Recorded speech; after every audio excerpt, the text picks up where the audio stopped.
우리가 살다 보면은 너무 힘들고 괴롭고 지치고 우울하고 이럴 때도 있고, 어쩔 때는 너무 기쁘고 신나고 살맛 나고 밥도 더 맛있고 잠도 잘 자고 이런 때가 있지 않습니까?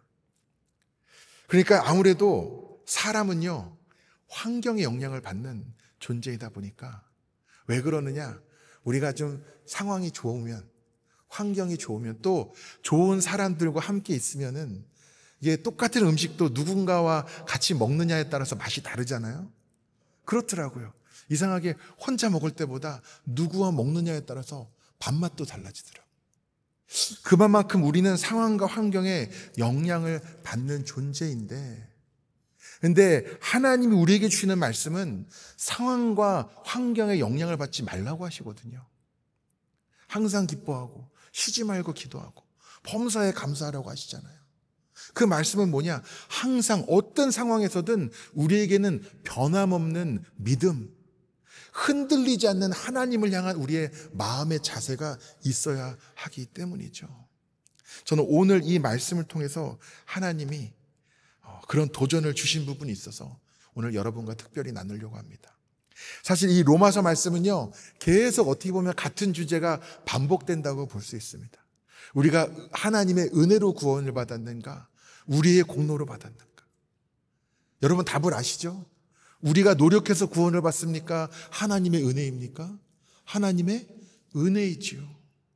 그런데 헬라인 이방인 중에는 내가 윤리적인 삶을 살면, 내가 이 덕을 쌓으면, 선을 행하면은 그것이 쌓여서 구원을 받는다고 믿는 사람들이 많이 있었고, 또 유대인들은 뭐를 잘 지키면, 율법을 잘 지키면 내가 하나님 앞에 의로울 수 있다고 생각했습니다.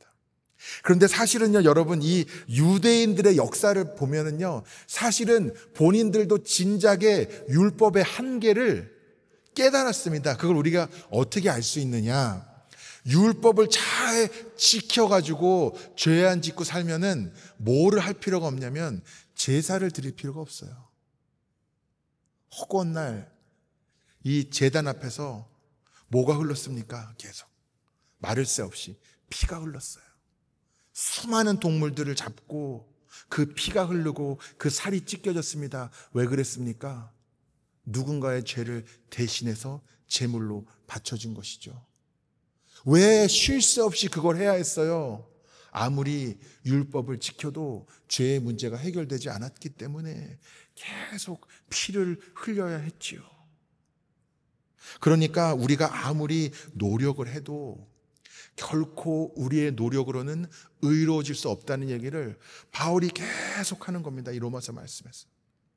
근데 이 로마서는 이방인들도 읽었지만 또 누가 많이 읽게 됐겠습니까? 유대인들도 많이 봤을 거거든요. 제가 보니까 바울이 경험도 있으니까 이 유대인들이 이거를 읽을 거를 상상하면서 지금까지 1장, 2장, 3장의 내용을 유대인들이 들었으면 반응이 어땠을까? 그렇게 예상해 봤을 것 같아요. 여러분은 어땠을 것 같으십니까? 아유, 바울 당신 말이 맞네요. 율법이 다가 아니죠. 이랬을까요? 아니면은 그게 무슨 말도 안 되는 소리냐 하고 반박을 했을까요? 유대인들은 아마도 굉장히 논리적으로 논쟁을 해서라도 바울이 틀리다는 것을 증명하려고 애를 썼을 겁니다. 그러니까 바울이 이미 우리가 구원받는 것은 하나님의 의, 하나님의 은혜라고 3장에 결론을 지었는데 그 얘기를 계속 이어나가면서 오늘 누구를 예로 드느냐? 아브라함을 예로 드는 것입니다. 여러분, 우리가 아브라함을 뭐라고 부르죠? 믿음의 조상. 어릴 때부터 불렀던 찬양이 있죠. 믿음의 조상 아브라함은. 왜 7명의 아들이라고 가사가 적혀 있는지는 제가 지금도 모르겠는데 많이 불렀던 기억이 있습니다. 믿음의 조상 아브라함. 그러니까 저와 여러분이 이제 믿음의 조상이라고 아브라함을 고백하는데 사실은 유대인들에게 있어서는 자신들의 혈육의 조상이에요. 그러니까 이 당시에 지금 이 바울이 아브라함을 언급할 때 사실 아브라함은 유대인들이 우리의 조상으로 여기는 사람이지 이방인들, 헬라인들이 우리 조상이라고 여기는 사람이 아니란 말입니다. 근데 오늘 말씀에 의하면은 아브라함은 모든 믿는 자들에게 있어서 믿음의 조상이 된다는 거예요. 여러분 그렇게 믿으십니까? 오늘 말씀을 보면요, 여러분이 정말 중요하게 깨달으셔야 될 것이 있는데 4절 말씀에 이런 말씀이 있습니다. 일하는 자에게는 그 삭시 은혜로 여겨지지 아니하고 보수로 여겨지거니와. 우리가 우리의 노력으로 구원받는 것이 아니다, 우리의 노력으로 하나님의 뜻을 이루는 것이 아니다 라는 것이 굉장히 중요한 믿음의 가치인데, 그게 왜 중요하냐? 우리가 노력해서 우리의 노력과 수고와 애씀으로 인한 어떤 결과를 우리가 누린다고 생각하면은 그걸 뭐로 여긴다는 거예요? 보수로 여긴다는 겁니다. 보수로 여기고 그걸 뭐해요? 자랑한다는 겁니다. 2절 말씀에 만일 아브라함이 행위로서 의롭다 하심을 받았으면 자랑할 것이 있으려니와. 내가 이런 일을 했기 때문에, 저런 일을 했기 때문에 하면은 보수를 바라는 마음, 그 대가를 바라는 마음, 그리고 자랑하려는 마음이 우리 안에 생긴다는 겁니다. 여러분, 굉장히 중요한 말씀이에요. 우리가 신앙생활을 오래 했으면 했을수록, 또 신실하게 성실하게 했으면 했을수록 이런 마음이 우리 안에 틈타기가 쉽습니다. 아틀란타 한인교회에서는 제가 그런 경험이 별로 없는데, 전에 다녔던 교회에서는 그런 분들이 있었어요. 내가 교회 헌금 얼마 했는지 아냐고, 내가 이 교회를 몇 년 다녔는지 아냐고, 지금 내가 이 교회에 떠나면 몇 명이 따라 떠날지 아냐고. 실제로요, 실제로 그렇게 노골적으로 말씀. 그래서 결론은 뭐냐면 나한테 잘해라 이거예요. 나한테. 그러니까 제가 성도님들 다 잘하는데 다른 성도들과 똑같이 잘하지 말고 나한테 특별히 잘하라 이거예요. 아주 노골적으로 말씀을 하시더라고요. 그래서 제가 어떻게 했겠습니까? 잘하려고 노력했죠, 뭐. 네. 아니, 성도님이 목회자에게 지금 나를 관심 가져달라고 그러면 어떻게 해요? 관심 가져드리면 되죠, 뭐. 예, 우는 아이에게 먹이 주는 거 아닙니까? 제가 그냥 좋게 받아들였어요. 감사합니다, 감사합니다. 그런데요, 여러분, 하나님과 나와의 관계에서 우리가 이런 태도를 가질 때도 있어요. 굉장히 위험한 태도입니다. 왜냐? 은연중에 어떤 마음이 있냐면 내가 이만큼 했으니까 이 정도는, 성경에 보수라는 단어가 나오잖아요. 이 정도는 보수로 내가 받을, 이 정도는 되지 않냐? 내가 한 게 있는데. 그리고 어떤 마음이 들어요? 자랑하고 싶은 마음이 들어요. 내가 그동안 한 것에 대해서. 그것은 바른 믿음의 자세가 아니죠.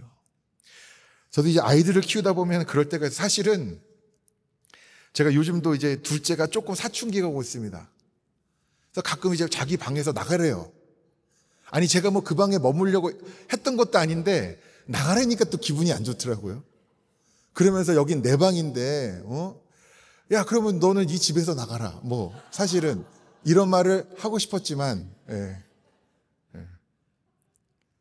사실은 어린 아이가 부모에게 이거 내 거다, 뭐 이거 내 돈이다, 이거 내 물건이다, 사실 주장하는 것이 완전히 틀린 얘기도 아니지만, 사실은 부모와 자식 간에 얼마를 받았고 준 거 계산하는 것 자체가 사실 너무나 웃긴 일 아닙니까?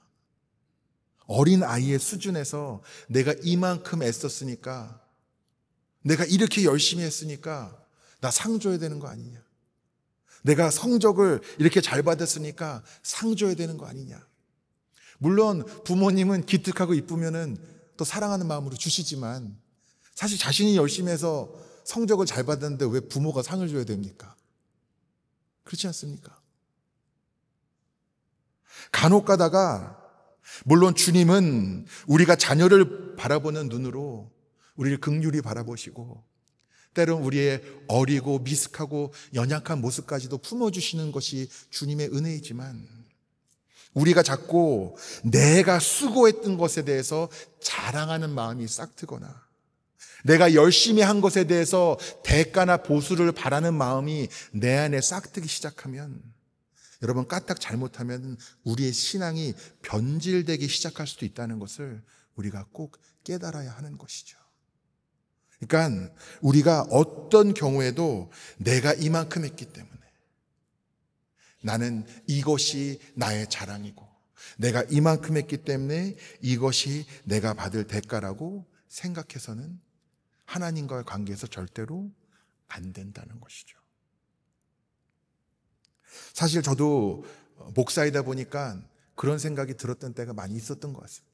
그래도 하나님, 제가 신학교도 가고 목사가 돼서 이렇게 20여 년을 목회를 했는데 그래도 저를 좀 특별히 챙겨주셔야 되는 거 아닙니까? 이런 마음이 제 안에 있더라고요. 제가 원래는 목사가 되는 게 제 꿈이 아니었습니다. 어릴 때 꼭 그 한국은 장래희망을 적어내라고 그러더라고요, 선생님들마다. 그럼 저는 장래희망이 뭐였냐면 요리사 이렇게 썼어요, 항상. 예. 그렇다고 해서 제가 지금 뭐 음식을 잘하느냐, 꼭 그렇진 않습니다. 예. 즐겨합니다만 어릴 때 요리사가 되고 싶고 그런 게 재밌고, 그러다가 또 저희 부모님이 목회를 하시다 보니까 첫째 아들은 목사가 되길 바라는 부모님의 기대, 그리고 또 제가 신앙생활하면서 하나님을 만나는 체험 속에서 저를 부르시는 그 하나님의 콜링, 그것을 갖고 제가 목사가 되었죠. 그러니까 또 어떤 마음이 제 안에 싹 트냐면 제가 포기한 것도 많고 희생한 것도 많고, 이거 목회하는 거 힘들 때도 많은데 저를 하나님이 특별히 좀 뭔가 더 좀 챙겨주셔야 되는 게 아닌가, 그런 마음이 제 안에 있다는 것도 저는 이 말씀을 통해서 하나님이 깨닫게 하시더라고요. 그게 옳은 마음입니까? 아니에요. 왜 그런 줄 아세요? 제가 지금도 여러분 앞에서 말씀을 전하고 있지만 저는 목회하면서 제가 열심히 했기 때문에 혹은 뭐가 잘난 게 있어서 좋은 결과를 얻은 적이 단 한 번도 없습니다. 지금까지 제 목회 여정에서 조금이라도 선한 것이 있고 여러분 보시기에 열매가 있다면 그건 다 누구의 은혜예요? 하나님의 은혜입니다. 지금도요, 만약 우리 아틀란타 한인교회의 모든 사역의 결과들이 제 능력과 제 역량과 제 노력에 달려있다고 제가 생각하면요, 저 잠 한숨도 못 잡니다. 아무리 제가 잠 안 자고 밥 안 먹고 정말 코피 터져 쓰러질 때까지 일해도 제 능력과 노력으로는 감당할 수 있는 역할이 아니에요. 제가 지금도 제 스스로 얼마나 연약하고 부족한지 너무나 잘 알지만, 그래도 지금 제가 여러분 앞에 서서 말씀을 전할 수 있는 이유는 무엇입니까? 하나님이 하실 것이라는 믿음이 있기 때문에. 내가 미련한 소리를 하여도 성령의 감동으로는 여러분에게 지혜의 말씀으로 전하여지고, 제가 부족하여도 하나님의 은혜로 여러분에게는 풍성한 넘치는 은혜가 부어질 것을 제가 믿음으로 고백하고 기대하기 때문입니다. 하나님이 일하시는 거거든요. 여러분, 아브라함이요, 원래 이름이 아브라함이 아니었습니다. 원래 뭐였죠? 아브람. 그러다가 아브라함이라고 하나님 이름을 바꾸셨어요. 아브람이라는 말의 의미가 뭐냐? 높은 아비, 이런 뜻이에요. 그럼 아브라함은 무슨 의미냐? 많은 사람들의 아비, 이런 뜻입니다. 그러니까 아브람은요, 원래는 내가 높아져야 되는 사람이고 기껏해야 내 집안이 잘 돼야 되는 수준의 꿈을 갖고 있는 사람이었어요. 근데 하나님께서 하늘의 별을 보여주시면서 내가 내 후손을 저 하늘의 별과 같이 너를 축복하겠다고, 너를 복되게 하겠다고 하나님이 약속의 말씀을 주십니다. 이 말씀을 보면서 제가 깨달은 게 있는데, 여러분, 저는 진짜 상상해 봤거든요. 아브라함이 하나님의 말씀을 들으면서 바라봤던 그 별들이 얼마나 밝았을까. 그러면서 하나님이 저게 바로 내가 너에게 허락할 축복이다. 근데 뭐가 깨달아졌냐면 그 별이 저와 여러분이에요. 여러분 믿으십니까? 그때 하나님의 약속이 오늘날 저와 여러분에게까지 이어지고 성취되고 있는 거예요. 제가 요즘 그 셀 신방을 하고 있습니다. 셀을 방문을 하고 있는데 거의 매번 누군가 한 분은 꼭 물어보시는 것 같아요. 아틀란타 좋냐고 물어보시거든요. 아니면은 제 아내와 아이들이 아틀란타 좋아하냐? 이 질문을 굉장히 많이 받습니다. 굉장히 좋아합니다. 예. 궁금해하시는 분들. 좋아하는 이유가 여러 가지가 있겠지만 가끔 이제 가족끼리 운전을 하다 보면은 제 아내나 아이들이 차 세우라고 갑자기 그러는 거예요. 제가 그거 굉장히 안 좋아하는데, 왜냐면 이게 뭐 사슴이 뛰어들었나 저는? 그래서 급하게 세우라고 그런 이유가 별이 너무 밝다는 거예요. 달이 너무 밝고 크다는 거여서 자기들 잠깐 좀 보고 가야겠대요. 그래서 아틀란타 와서 크게 떠 있는 달, 그리고 밝게 빛나는 별들을 이렇게 감상하는 시간이 많습니다. 제가 마음은 그렇게 갑자기 차를 세운 게 불평이었는데 한편으로는 내가 너무 내 마음의 순수함이 사라졌나? 이런 생각이 들기도 하더라고요. 왜냐하면 제 아내랑 아이들이 너무 천진난만하게 아이들 자꾸 핸드폰을 달래요. 왜 그러니까 사진을 찍겠대요. 마치 거기에 담길 수 있는 것처럼. 예, 아시겠지만 그게 별이 핸드폰 카메라로 담기진 않거든요. 아브라함이 하나님의 약속을 들으면서 봤던 별이 이 똑같은 별일 텐데, 어린 아이가 바라보는 별, 또 어른이 바라보는 별도 똑같은 별일 텐데 왜 이렇게 내 마음은 다를까? 그러면서 제가 신학교에 입학했던 때가 떠올랐습니다. 한 25년 전에 입학을 했죠. 고등학교 갓 졸업해서 그 당시에 사진을 보면 얼마나 촌스러운지. 근데 그 당시에 친구들을 처음 만났을 때 이제 전국 각지에서 나름 믿음 좋다는 애들이 이 하나님을 섬기겠다고 사명을 받고 다 신학교에 온 거잖아요. 그 당시에 서로 꿈을 나눴던 기억들이 있습니다. 어떤 친구는 나는 교회를 개척해서 엄청 크게 부흥시킬 꿈을 갖고 있는 친구도 있었고, 나는 가장 오지로 가서 선교를 할 거라는 선교사의 사명을 품고 있는 친구도 있었고, 뭐 찬양 사역, 수많은 여러 가지 하나님이 자신을 어떻게 부르셨고 어떻게 하나님을 만났고 하나님이 어떤 꿈을 주셨는지 사명을 주셨는지 그때 막 신나게 나눴던 기억이 있어요. 그러면서 지금 생각해보면 그 나눴던 친구들의 눈이 엄청 초롱초롱했습니다. 그만큼 순수하기도 했고요. 제가 거울을 보는데 제 눈에 그때만큼의 순수함이 과연 남아있나, 제 스스로 좀 그런 생각이 들더라고요. 사실 우리가 사람들이 내 상황과 환경을 무시한 것 같은 꿈을 꾸면은 주변에서 뭐라 그러냐면 뜬구름 잡는다고 그러거든요. 사람이 계획을 세우려면은 계산기도 두드려 보고, 또 계획도 1년짜리 계획, 2년짜리 계획, 5년짜리 계획도 세우고, 그렇죠? 사람이 몇 명 필요한지, 어떤 전문가가 필요한지 우리가 다 따져봐야 되지 않습니까? 그런데 믿음으로 사는 사람들은 때로는 그런 걸 다 무시하고 사는 것 같은 거예요. 저는 아브라함이 처음에 하나님이 본토 아비집을 떠나라고 했을 때 순종했잖아요. 그때는 정말 아브라함이 꿈으로 가득했던 때라고 생각합니다. 계속 돌아다니면서 뭐 했겠어요? 밤마다 할 일도 없는데 계속 하나님의 약속의 말씀을 떠올리며 별을 바라봤을 겁니다. 근데 계속 다니다 보니까 시간이 지나면 하나님의 말씀은 점점 잊혀져 가고, 또 가족은 점점 커져가고, 또 재산도 점점 많아지고, 일도 점점 바빠지고, 점점 하늘을 바라보는 횟수는 줄고, 하나님의 약속을 마음에 품었던 그 기억들은 흐려져 갔을지도 모릅니다. 그런데 그럴 때마다 또 하나님은 다시 그 약속의 말씀을 상기시켜 주셨습니다. 여러분, 우리가 아브라함을 믿음의 조상으로라고 하지만 아브라함도요 절대로 완벽한 사람이 아니었습니다. 아브라함도 실수 많이 했어요. 어떤 실수를 했죠? 아내를 누이라고 하고, 그것도 한 번 그런 것도 아니에요, 그죠? 또 어떤 실수를 했냐면 하나님의 약속의 말씀을 주셨는데, 오늘 지금 처음부터 제가 하는 얘기가 뭡니까? 내가 열심히 하는 게 믿음이 아니라고 지금 말씀드리고 있잖아요. 하나님의 약속은 이 아브라함과 사라가 받았는데 아무리 기다려도 자식이 안 태어. 일단은 하나라도 낳아야 거기서부터 또 무슨 소망이 있을 거 아닙니까? 언제 별이 돼요, 언제?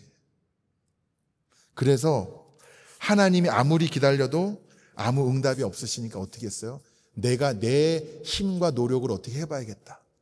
그래서 젊은 여종 하갈을 남편 침실에 들여보내요, 사라. 그래서 이스마엘이 태어났습니다. 그 일이 하나님의 약속의 성취였습니까? 아니에요. 왜? 그것은 인간의 노력, 인간의 계획, 인간의 판단, 인간의 계산이 들어간 것이기 때문에 하나님은 그렇게 하나님의 말씀과 계획과 뜻을 성취하시는 분이 아니시기 때문에 내가 너에게 약속의 말씀을 주고 너를 통해서 행하겠다고 너에게 말하는 것은 맞지만 그것은 너의 노력과 너의 방법으로 하는 것이 아니다 라고 하나님이 깨닫게 하셨죠. 그러니까 여러분, 아브라함이요 완벽하기 때문에 믿음의 조상이 아니에요. 때로는 우리가 신앙생활하다 보면 의심이 들 때도 있습니다. 여러분 혹시 신앙생활하다가 의심이 들어본 적 있으세요?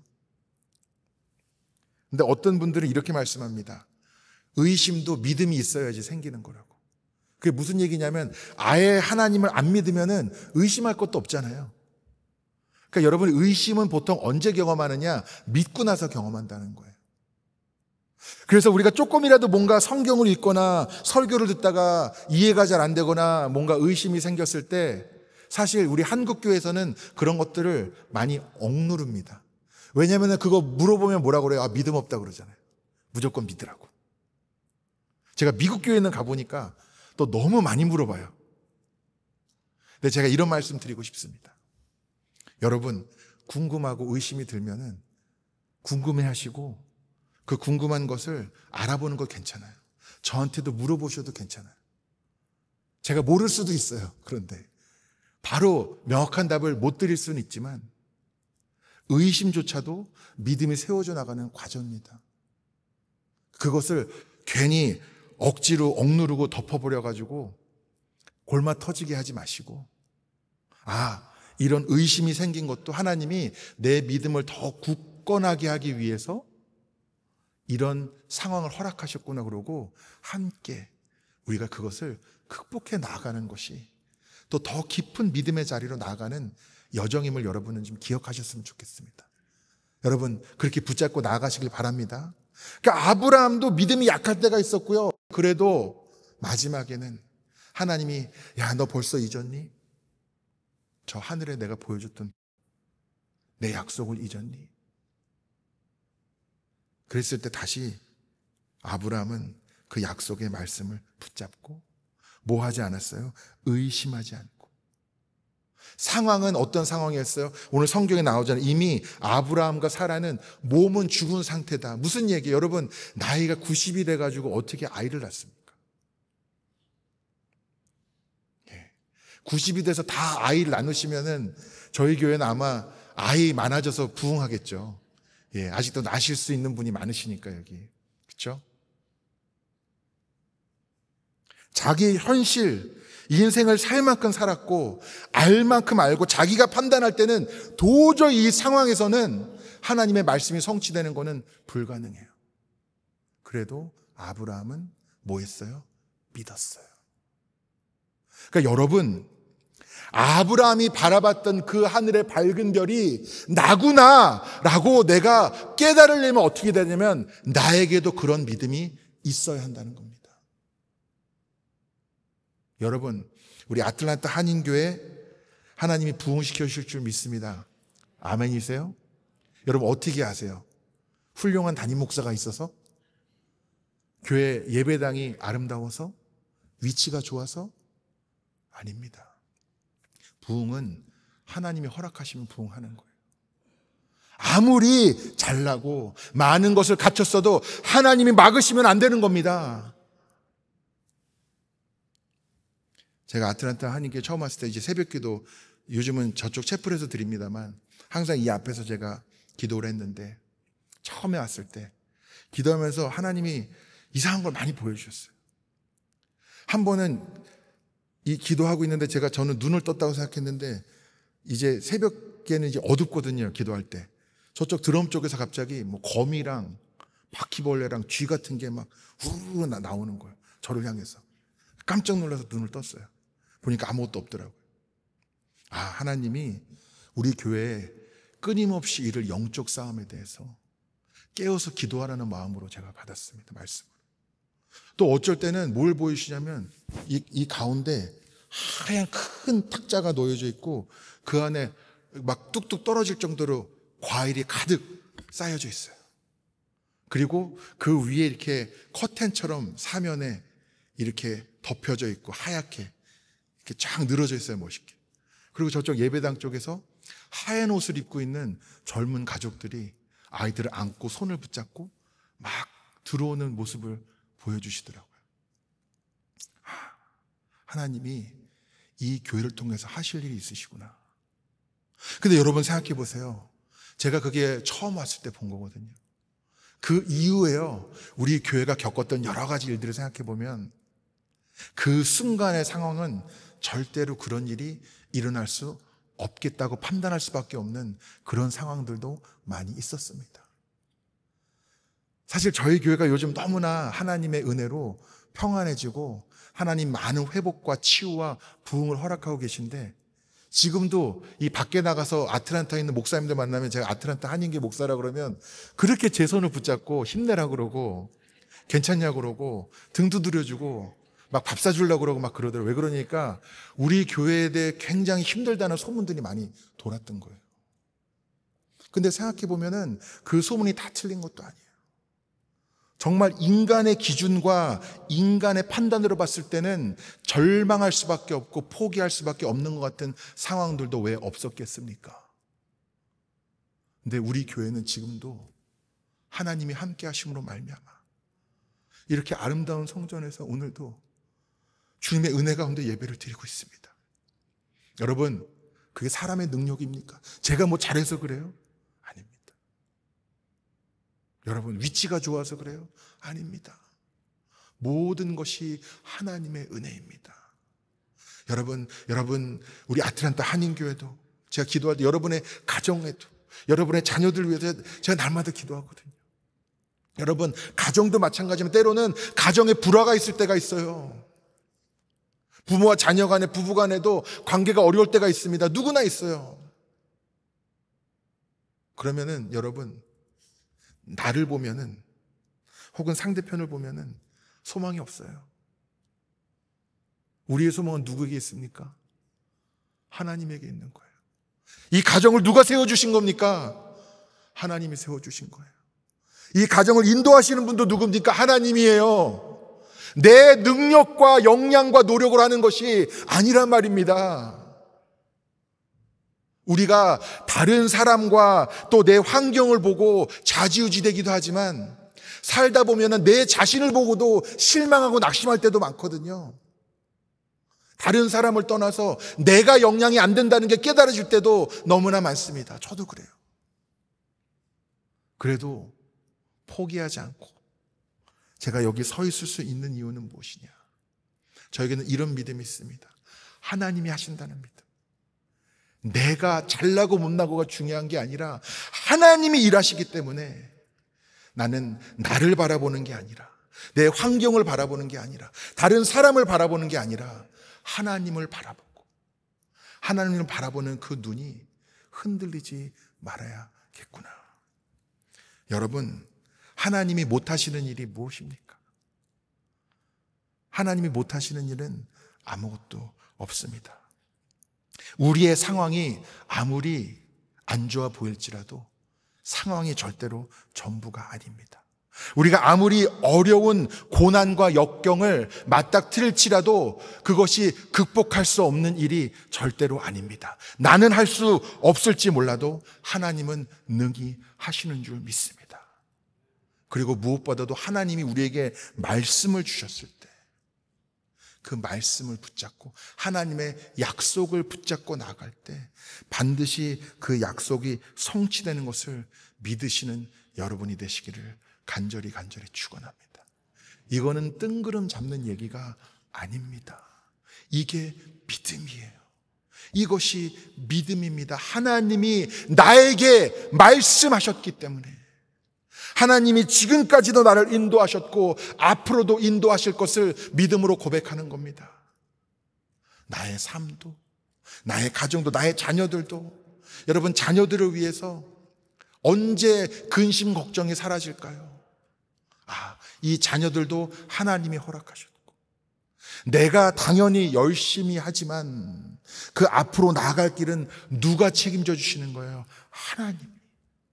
하나님이 허락하신 자녀이고, 하나님의 자녀이고, 하나님이 인도하실 자녀라고 우리가 믿음으로 고백할 때, 그때서 비로소 우리는 마음의 평안이 생기는 거예요. 당장 눈에 보이는 모습은 어떠할지라도, 당장 지금 눈에 보이는 모습은 어떠할지라도, 나는 어릴 때는 천재인 줄 알았는데 생각만큼 성적이 천천할 수도 있고요.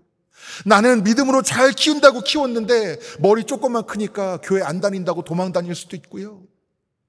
여러분, 내가 생각할 땐 이게 최선인데 무조건 내가 시키는 거에 반대로만 하는 자녀들도 있잖아요. 여러분, 마음속에 그로 인해서 근심과 걱정이 있으십니까? 그 자녀들을 축복으로 허락하시고, 우리가 주님께 간절히 구하고 부르짖을 때 그 자녀들을 눈동자같이 지켜주신다고 약속하신 하나님의 그 말씀을 붙잡고 나아가시기를 간절히 축원합니다. 저는 이 말씀을 보면서 이 제사장, 이 레위기 제사법을 사실 좀 봤습니다. 보면서 다시 한번 제가 깨달은 게 있는데, 이 제사법 중에 제일 첫 번째 중요한 게 뭔지 아세요? 불을 꺼트리면 안 됩니다.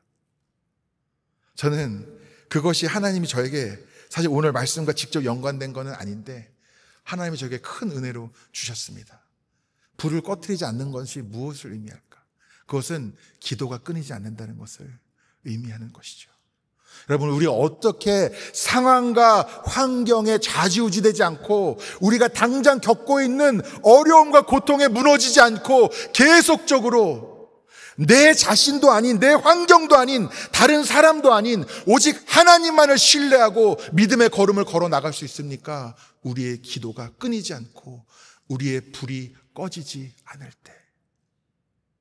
그러므로 여러분, 우리 아틀란타 한인교회도 하나님이 축복해 줄 줄 믿는데, 하나님의 거룩한 부흥이 이 교회에 임할 줄 믿는데, 그거는요 인간의 욕심도 아니고 허무맹랑한 뜬구름 잡는 소리도 아니고요, 그것이 우리의 기도이고 하나님이 우리를 통해서 일하실 놀라운 하나님의 계획이신 겁니다. 하나님의 부흥은요 우리가 기대하는 부흥과 다를 수도 있어요. 중요한 것은 우리의 기도의 불이 꺼지지 않으므로 우리의 믿음이 날마다 굳건하여지며 어떤 상황에서도 끝까지 하나님의 말씀 같듯이 성취될 것을 믿음으로 붙잡고 나아가는 그 별, 그 빛나는 별로 남아있는 것이 바로 저와 여러분이 나아갈 길인 줄 믿습니다. 이제는 우리가 바라보는 그 반짝반짝 빛나는 별이 이제는 하나님의 계획과 섭리 가운데 어떤 열매를 맺게 될까요?